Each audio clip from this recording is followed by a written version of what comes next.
Sveiki, laba diena. Ir šiandien mes pradėsime transliaciją, tokia gan specifinė tema. Ir šiandien sveikinuos su jumis aš, Darius Kurlinkas, psichologas, psichoterapeutas esu.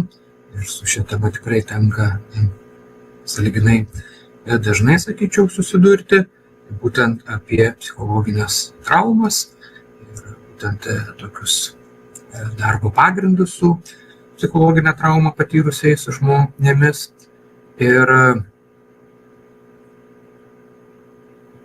šita tema kiek labiau bus skirta specialistams, bet aišku, jinai gali būti naudinga bet kam, kas to domisi, kam tai yra aktualu, kam tai yra svarbu, reikšminga, naudinga ir taip toliau. Tai mes šią temą bus ir su tokiu tikslu pakviesti seminarą, jis jau taip labiau specialistams skirtas, bus gruodžio 11 dieną, tai dar kiek vėliau pakalbėsiu. Dabar dėl ko nusprendžiau kalbėti šitą temą arba ją taip paliesti, darbūt per tokius darbo pagrindų tokį aspektą su žmonėmis, kurie yra patyrę psichologinę traumą. Tai vienas iš aspektų yra, kad tai tokia aktuali tema ir, kur sakyčiau, taip profesionaliai ir ne, ir kas liečia specialistus, tai gal dar ir iš vienos pusės per mažai kalbama. Iš kitos pusės vyksta tokį, ką kartais galime vardinti tokį kaip reiškinį, labai taip tokių įdomių pavadinimų, tai toks reiškinys kaip traumos romantika arba traumos infliacija, psichologinės traumos infliacija, psichologinės traumos romantika. Tai yra toks reiškinys, kai visus žmogaus negalavimus, sunkumus, iššūkius, problemas, nesklandumus ar ne, visus psichologinius iššūkius bandoma paaiškinti per traumą. Taip sakant, kad vos ne viskas yra trauma, absoliučiai visi dalykai yra trauma, kiekvienas netoks mūsų tėvų pasijudinimas jau ir ne trauma sukėlė mums neva ir taip toliau. Ir ne, tai vyksta tokia traumos infliacija ir traumos romantika, kad tiek viešajam tokiam, pavadinkim, ar ne, dialogė ir diskurse, tiek ir kartais specialistų tarpe tokių elementų pasimato, kad visur, sako, čia trauma, ar ne, čia psichotrauma įvyko ir taip toliau. Kas nėra visiškai tiesa, nes matot, tokiu požiūriu tada, jeigu viską mes aiškinam per traumą ir viskas yra trauma, tai gaunas, kad niekas nebėra trauma. Ir manau, kad toks jau laikas ir tai traumos romantikai ir traumos infliacijai duoti tokią truputį ir atsvarą šiek tiek ir pabandyti vis tik atskirti, kur čia ribos, kur mes jau traktuojam traumą, o kur ne. Tai vienas iš tokių reiškinių paskatinęs šitą transliaciją padaryti ir taip pat seminarą šią temą. Ir tuo pačiu sakau, paradoksaliai, nors iš vienos pusės daug apie traumą šiuo metu kalbama, bet tokiu būdu, kad viskam atributuojam traumą ir taip toliau, tai iš vienos pusės noriu šitą tokią atsvarą duoti, tokią, sakyčiau, populiarėjančiam požiūriui šiuo metu ir tuo pačiu iš kitos pusės tokių, ar ne, mokymų, tarkim, ar šiaip specialistams skirtų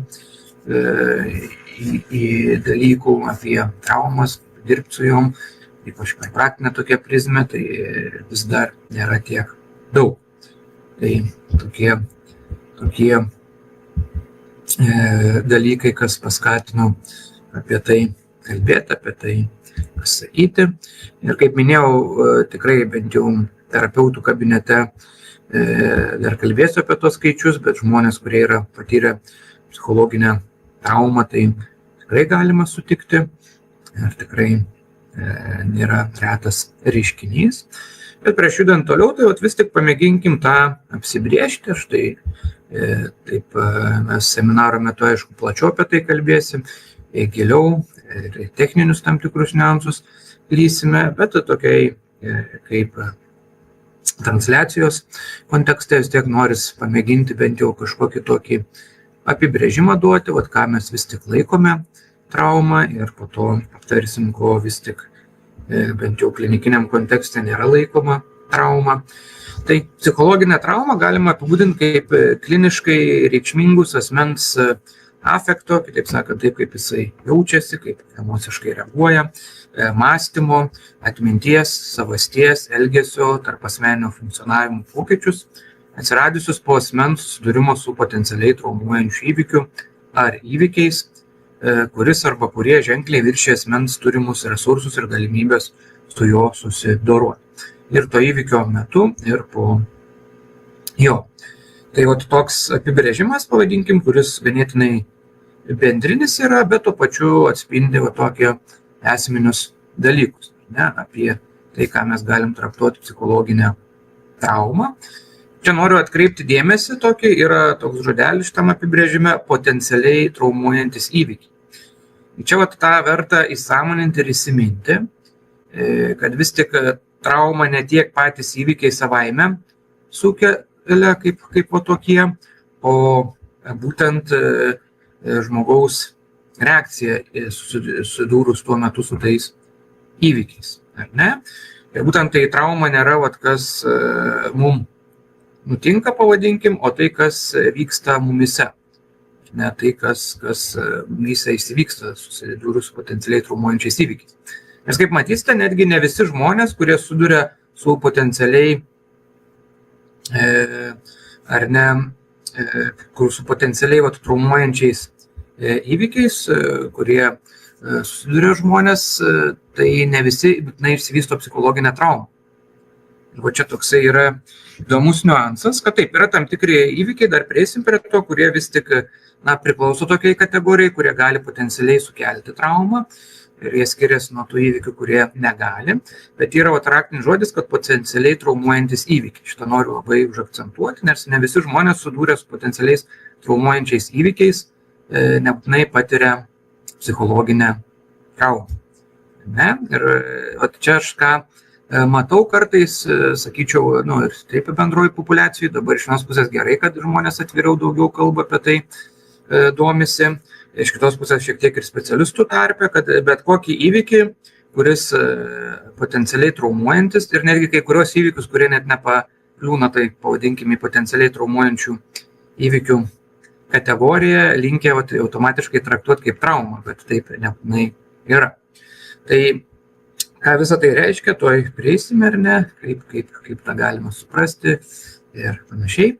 Tai aišku, jeigu žiūrint taip jau labai tiksliai apibrėžiant, tai kas liečia psichologinės traumos tokioj tyrinėjančiai srityje ir panašiai, tai mes galim tokį taikyti apibrėžimą tą siaurąją prasme. Ir siaurąją prasme, iš esmės, diagnostiškai mes psichologinę traumą turim tokias dvi kategorijos, du sutrikimus galim pavadinti. Tai vienas yra potrauminio streso sutrikimas ir kitas kompleksinis potrauminio streso sutrikimas. Tačiau kai kur klinikiniai literatūrai galima sutikti ir tokį platesnį požiūrį į psichologinės traumas, kur apima įvairių daugiau niuansų ir taip toliau. Tai aš sakyčiau, čia kartais yra ta rizika, kur sutinku, kad vis tik tas požiūris, kad potrauminio streso sutrikimas ir kompleksinis potrauminio streso sutrikimas tikrai neapima visų psichologinės, tai ką galim suvokti kaip psichologinės traumos aspektų, ar ne, ir tikrai yra niuansų, kurie jie savy netalpina šitos dvi diagnostinės kategorijos. Tačiau, kai mes pradedam taip labai, kaip sakau, plėsti, eiti niuansus, yra ta rizika, kurią aš tikrai matau ir neretai matau, kad tada galime tokia, pakliūti pilką zoną, kur tada viskas trauma vyksta. Tai dabar plačiau truputį apie kiekvieną iš jų, tiek potrauminio streso sutrikimą, tiek kompleksinio potrauminio streso sutrikimą. Ir kaip minėjau, ne visi žmonės, kurie suduria su potencialiai traumuojančiais įvykiais, patiria psichologinę traumą. Nes tyrimai rodo, jeigu taip jau griežtai apibrėšim, tai potrauminio streso sutrikimą ar ne, maždaug 4 procentai žmonių patiria pasaulyje. Aišku, epidemiologiniai tyrimai visada yra su paklaidom, netikslumais ir visokiais niuansais, skirtingi šaltiniai skirtingai patiria, bet taip, jeigu suvidurkintumėm daugumą metaanalizių, tai maždaug apie 4 procentus plius minus gautumėm kažkur į tą pusę ir maždaug apie 6 procentai turi ir kompleksinį potrauminio streso sutrikimų. Nors realybėje maždaug apie 70 procentų žmonių viso gyvenimo eigoje bent kartą susiduria su potencialiai traumuojančiu įvykiu. Matom, tam tikrą prasme netgi, toli gražu netgi nedidžioji dauguma žmonių patiria psichologinę traumą, susidūrė su potencialiai traumuojančiais įvykiais. Dabar, kas tie įvykiai, kaip tiek potrauminio streso sutrikimas, tiek kompleksinis potrauminio streso sutrikimas, kas tai per dalykai, kokie tai yra niuansai. Tai viena vėl, mes negalim traktuoti, aš čia taip ir rimtai to pačiu pasakysiu ir šiek tiek su tokiu lengvu juodu humoru, ar ne, tai vėl, jokių būdų aš nenuvertinu nei vieno žmogaus patirčių, nes kiekvieno žmogaus kentėjimas, skausmas ir tai, kas jį skaudina, vis tiek yra individualu, yra unikalu, yra visokių niuansų. Bet vis tik tai, kad tarkim ten, nežinau, mes norėjom kokio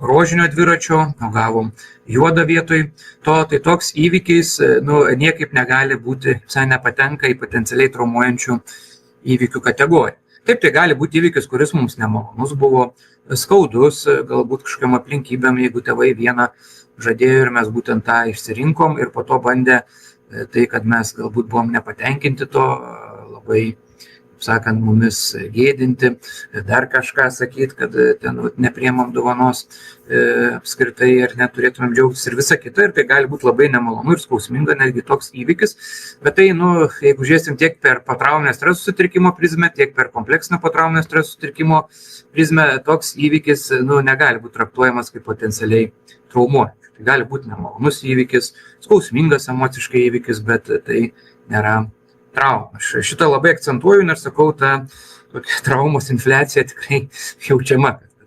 Kartais žmonės kairė ir dešinė, netgi ir iki absurdo, ne viską traktuoja kaip traumą. Vėl, nenuneigiant nemalonių patirčių, tai gali būti skausminga patirtis, reikšminga patirtis ir taip toliau, bet tai nebus trauma kaip klinikinė prasme ir tas kaip jinai klinikinė prasme suprantama, artima ir mano požiūrį, kaip suprantu. Tai vis tik tie įvykiai, kuriuos mes apskritai galėtumėm traktuoti kaip potencialiai traumuojančius, tai turi būti toksai rimtas susidūrimas su mirtimi, ar ne, tiek savo asmeniškai, kaip sakant, mirties grėsme, rizika ar reikšmingo sužeidimo, seksualinė prievarta ir taip toliau, ar ne, arba kad tiesiogiai mes patiriam, tiesiai mums nutinka, arba jeigu mes matom, kaip kitas žmogus, ypač mums artimas ar svarbus žmogus tą patiria, arba matom, kaip žūsta prie mūsų akių, kad ir svetimas žmogus irgi gali būti, jeigu ten labai, tarkim, aplinkybės to nužudimo kažkokios, pavyzdžiui, mes teroristinio išpolio liudininkai būna, kaip prie mūsų akių kitą žmogų nuduria, nušauna ir taip toliau, ar ne. Toliau sužinojimas, pavyzdžiui, netikėtas, kad apie mirtį mūsų artimųjų, tarkim, pareigūnai paskambina, sako ten, labą dieną, čia mes skambinam iš tokių, norime pranešti, kad buvo taip ir taip, norime pakviesti atpažinti kūną, ar kiti visokie dalykai, tai irgi tas vis tiek toks, kad ir netiesioginis ir netgi nesam tiesioginiai liudininkai to mirties, bet tokia žinutė irgi jau galima traktuoti kaip potencialiai traumuojantį įvykį ir taip toliau. Ir taip pat gali būti, nors dėl šito tokių yra klaustukų, bet vis tik yra pakankamai įrodymų, kad galim traktuoti, kad toksai pakartotinis susidūrimas su kito žmogaus trauminiam patirtim. Ar tai pasakojimais, ar tai kažkokiais vaizdais, ar kitais dalykais. Tai paprastai vis tiek būna tipiškai policijos pareigūnai, gaisrininkai ir taip toliau, ar ne. Bet gali būti ir dėl to, kadangi šitas mokymai specialistams skirti, būtent toksai irgi reiškinys, kad ir netgi tiesiogiai nepatirdami traumos, dirbdami su žmonėm, kurie yra patyrę